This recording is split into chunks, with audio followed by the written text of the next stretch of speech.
사랑합니다.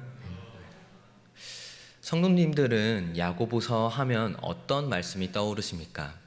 야고보서 하면 아주 유명한 구절이 하나가 있는데 행함이 없는 믿음은 죽은 믿음이다 라는 구절이 하나가 있지요. 이 구절은 우리들에게 아주 임팩트가 있기도 하고 또 너무 우리 머리에 많이 각인되어져서 야고보서 하면은 모든 내용이 다 여기에 요약되어져 있는 건 아닌가라는 생각을 많이 하기도 합니다. 근데 야고보서라는 거는 하나하나 살피다 보면 그 내용이 어느 정도 중심을 이루곤 있지만 그 외에 참 많은 것들을 우리들에게 알려주고 있다는 것을 또 알 수도 있습니다. 근데 그러면 왜 하나님은 이 야고보서라는 책을 기록하셔야만 했고 그 당시 사람들에게 이게 읽혀져야 됐고 또한 현대의 우리들에게도 읽혀져야만 했을까요?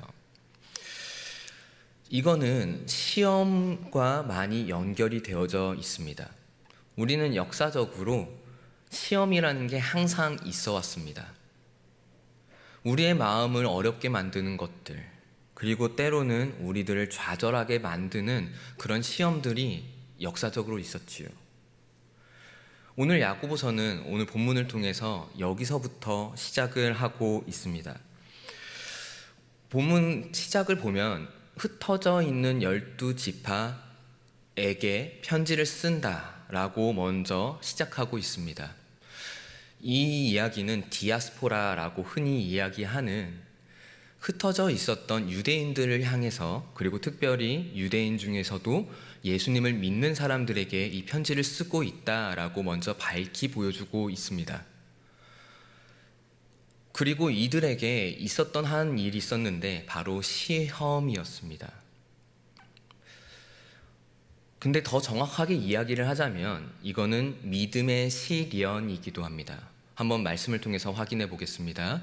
내 형제들아, 너희가 여러 가지 시험을 당하든 온전히 기쁘게 여기라 라고 이야기를 하고, 그 다음에 이어지는 그 두 가지 문장을 이어주는 하나의 단어가 등장하죠. 이는. 왜 기뻐해야 되냐? 너희 믿음의 시련이. 그러니까 그 저 시험과 믿음의 시련은 동의어입니다. 같은 내용을 두 번 다른 단어로서 사용을 한 건데, 이 믿음의 시련은 곧 또 인내를 만들어내는 줄 너희가 알미라 라고 시작을 하고 있죠.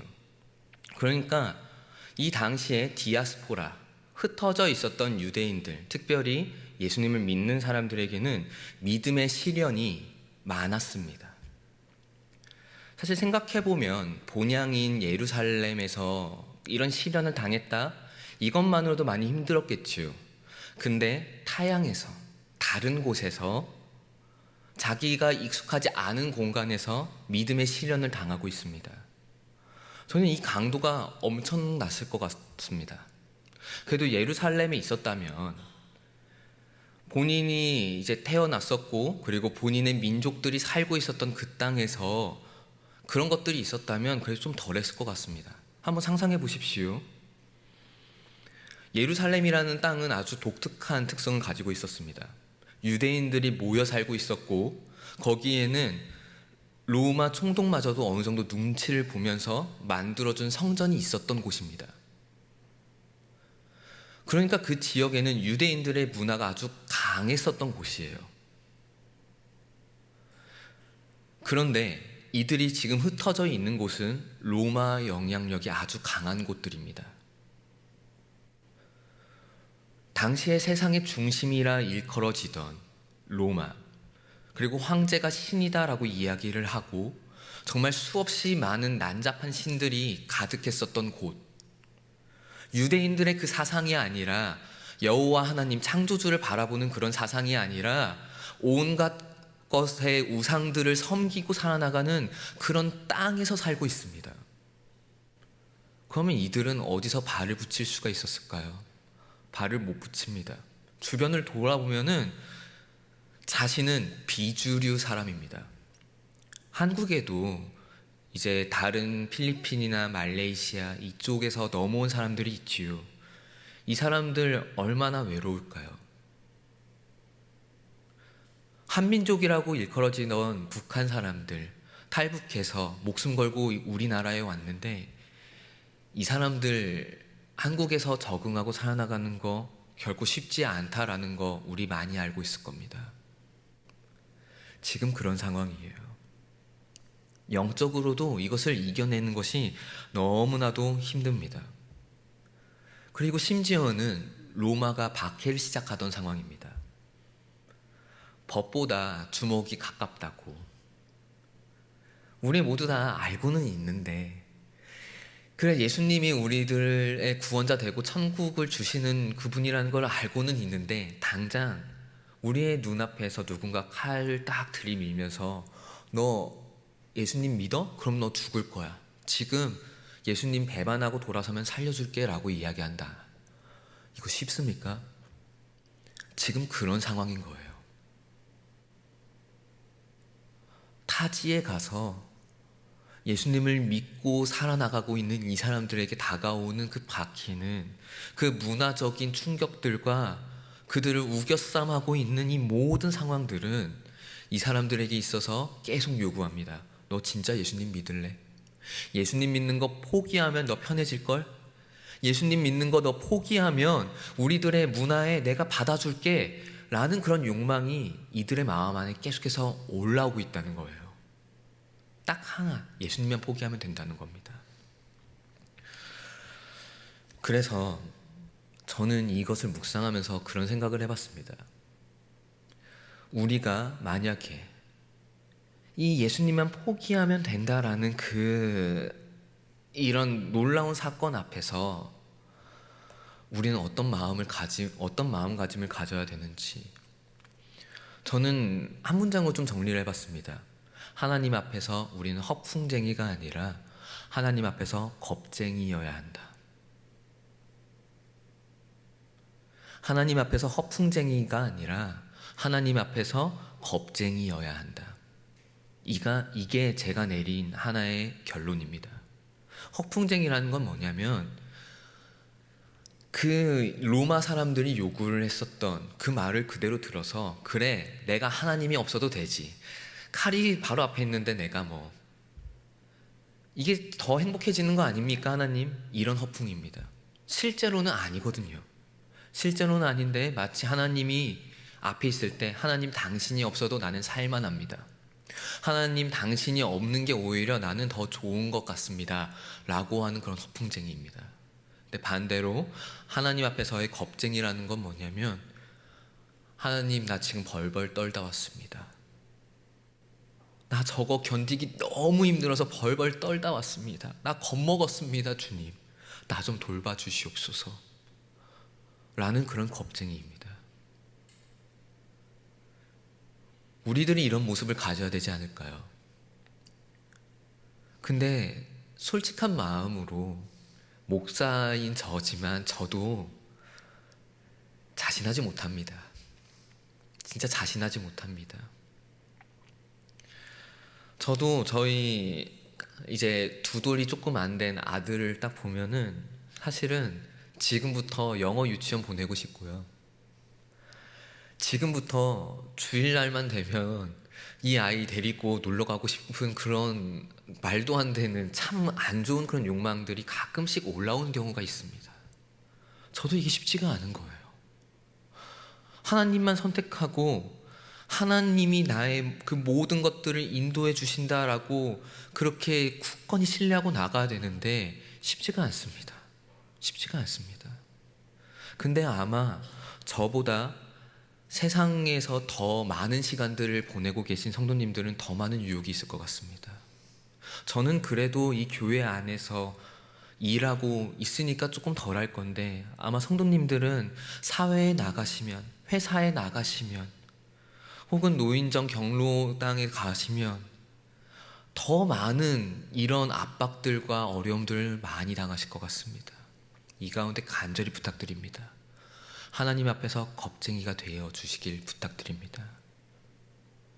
근데 제가 참 신기한 사실을 하나 발견했습니다. 야고보서라고 이름이 된 이유가 야고보라는 한 인물이 작성했기 때문이지요. 이 야고보, 이걸 히브리어로 바꾸면 야곱이 됩니다. 우리가 다 알다시피 야곱의 뜻은 발목을 잡는 자 혹은 속이는 자라는 뜻을 가지고 있습니다. 그러니까 하나님 앞에서 온전하지 못한 사람이라는 거예요. 왜 하나님께서 하필이면 이 야고보라는 이 이름의 뜻을, 안 좋은 이름의 뜻을 가지고 있는 사람을 통해서 이 시련에 대해서 이야기를 하셨을까? 왜 디아스포라 그 가운데서 우겨쌈 당해서 너무도 힘겨워하고 있는 사람들에게 왜 하필이면 야고보라는 사람이 이야기를 했을까? 저는 여기서 위로받았습니다.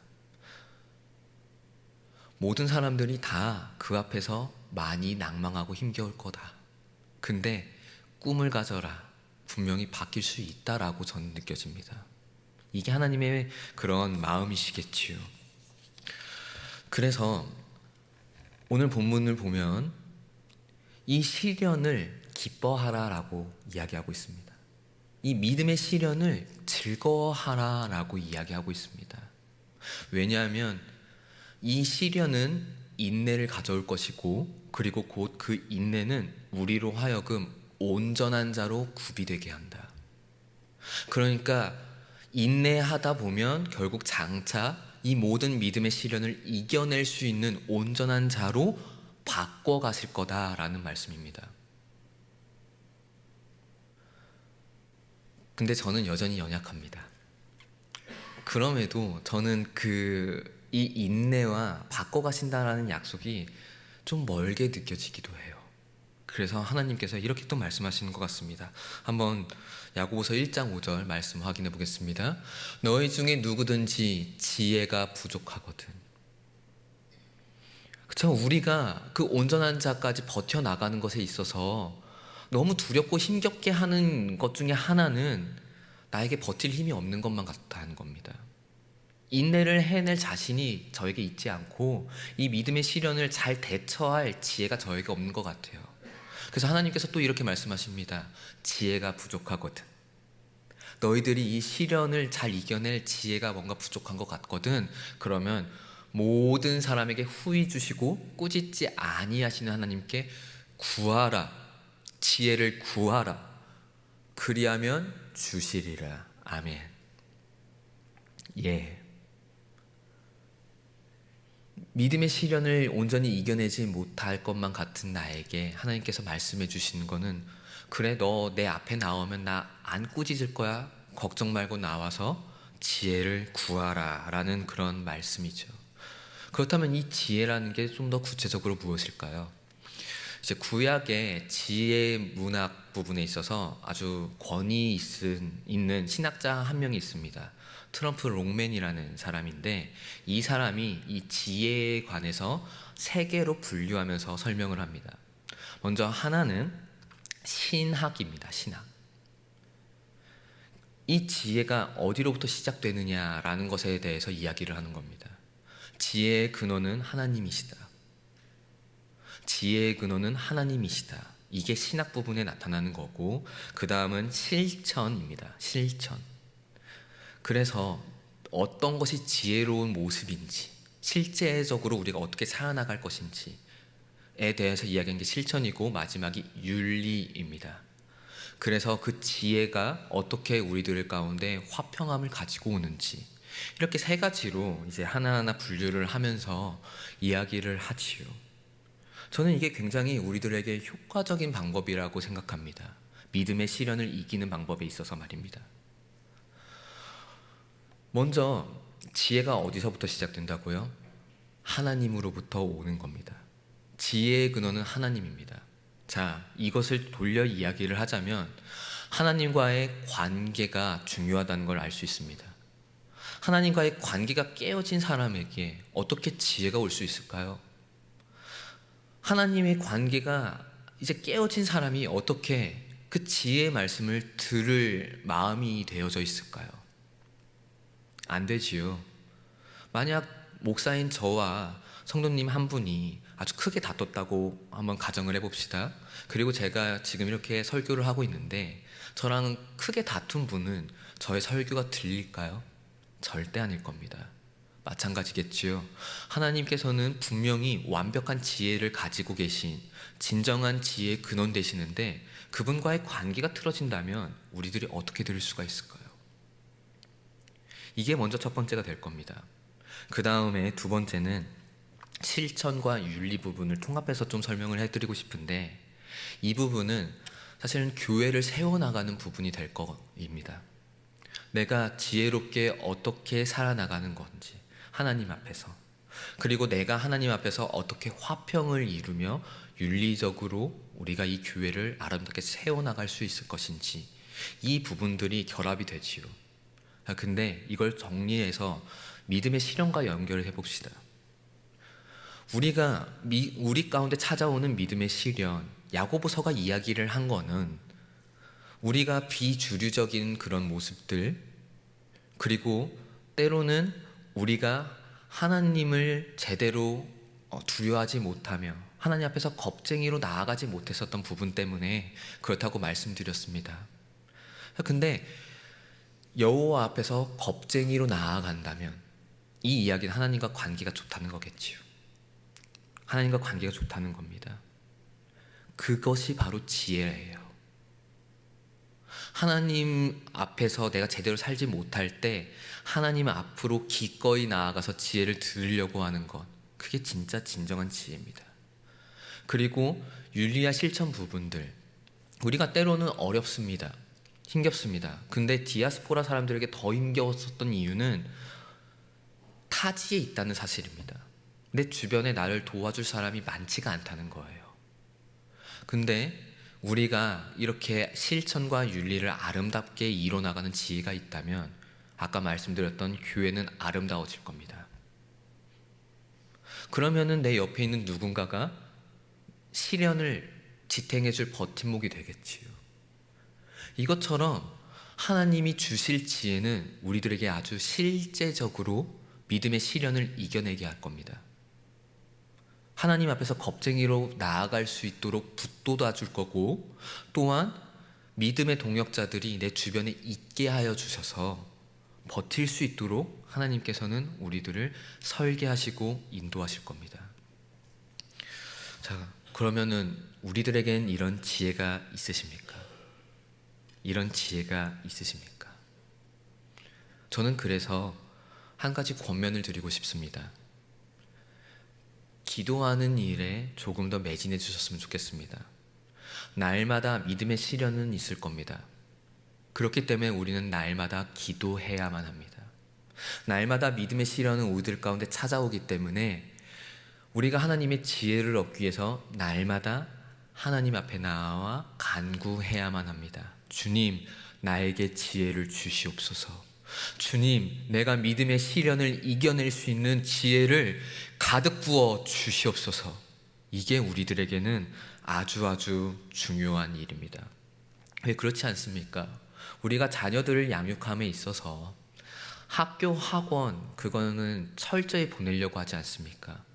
왜냐하면 우리의 자녀들이 학교와 학원을 가야지 사회 구성원으로서 살아나가는 것에 있어서 필요한 모든 것들을 무장시킬 수 있기 때문입니다. 이 필요를 알기 때문에 우리는 어떻게든 보내지요. 마찬가지입니다. 믿음의 시련을 이겨낼 수 있는 온전한 자가 되기 위해서, 무장되기 위해서 우리는 날마다 학교, 학원을 가는 것과 같이 하나님 앞에서 지혜를 구하는 것이 너무나도 필요한 줄 믿습니다. 그리고 이런 우리들에게 한 가지 더 필요한 게 있는데, 야고보서 1장 6절부터 8절까지의 말씀을 보면서 살펴보겠습니다. 오직 믿음으로 구하고, 구한다는 것은 지혜를 구하는 겁니다. 지혜를 믿음으로 구하고 조금도 의심하지 말라. 의심하는 자는 마치 바람에 밀려 요동하는 바다 물결 같으니 이런 사람은 무엇이든지 주께 얻기를 생각하지 말라. 두 마음을 품어 모든 일에 정함이 없는 자로다. 아멘. 네. 믿음으로 지혜를 구할 건데 구한 다음에 의심하지 말라라고 설명합니다. 이거는 지혜를 주실 거다라는 그런 믿음도 되겠지만 한 가지가 더 있다고 저는 생각합니다. 무엇이냐면 그 지혜가 반드시 믿음의 시련을 이겨낼 효력이 있다는 사실을 믿으시기 바랍니다. 때때로 우리가 하나님의 지혜대로 행할 때 많을 겁니다. 그런데 동시에 효력이 없는 것만 같은 경우도 있을 수 있습니다. 분명히 나는 하나님의 방법으로 그렇게 순을 운영해 보기도 하고, 혹은 누군가 관계를 맺어보기도 하고, 혹은 하나님 앞에서 열심히 나의 안에 있는 걱정 근심을 내려놓게 해달라고 간구해 보기도 했을 겁니다. 근데 모든 상황에서 다 이루어지는 건 아닙니다. 그러면은 하나님의 지혜가 거짓일까요? 그렇다면 하나님의 지혜가 효력이 없는 걸까요? 그렇지 않을 겁니다. 그럴 때 분명히 믿으십시오. 분명히 하나님은 그 일을 통해서 다른 식으로 나를 성장시켜 주실 거라는 거를, 이것을 분명히 믿으시기 바랍니다. 이것에 대한 의심입니다. 그래서 마지막에 가면 두 마음을 가진 정하지 못한 자다라고 표현하는 겁니다. 하나님의 지혜대로 했는데 효력이 없으니까 에이 아무것도 아니네. 그렇게 되면 우리는 자연스럽게 세상의 지혜를 구할 것이기 때문입니다. 그러니 때로는 하나님의 지혜가 뭔가 효력이 없는 것 같다, 당장 내 눈앞에서 이루어지는 게 없는 것 같다 한다 할지라도 그 하나님의 지혜를 끝까지 붙드십시오. 그러면 반드시 하나님께서 우리를 무장시켜 주실 줄 믿고, 또한 반드시 우리에게 있는 믿음의 시련을 이겨내게 하실 줄 믿습니다. 말씀을 맺겠습니다. 우리의 인생, 디아스포라 그 크리스찬들과 크게 다르지는 않는 것 같습니다. 그들과 같이 우리 이 시대는 기독교가 점점 비주류가 되어지고 있습니다. 저는 때로는 두려워요. 동성애가 합법이 돼버리고 잘못된 악법들이 계속해서 합법이 되기 시작하면 나중에 가면 우리들에게 세상이 칼을 들이밀 것 같습니다. 너 진짜 예수 믿을 거야? 라고 칼을 들이밀 것 같아요. 그때 되면 우리들 가운데 믿음의 시련은 더 많아지겠지요. 지금에도 있는데 더 많아지겠지요. 이럴 때 우리가 할 거는 딱 하나인 것 같습니다. 하나님의 지혜를 구하는 것, 그 완벽하신 하나님의 지혜를 구하는 것, 그리고 그 지혜가 반드시 우리들 가운데 승리를 가져다 줄 거라는, 그리고 반드시 우리를 온전한 자로 무장시켜 주실 것이라는 것을 온전히 신뢰하시기를 간절히 부탁드리고, 또한 그래서 믿음의 시련을 이겨내기를 축복합니다.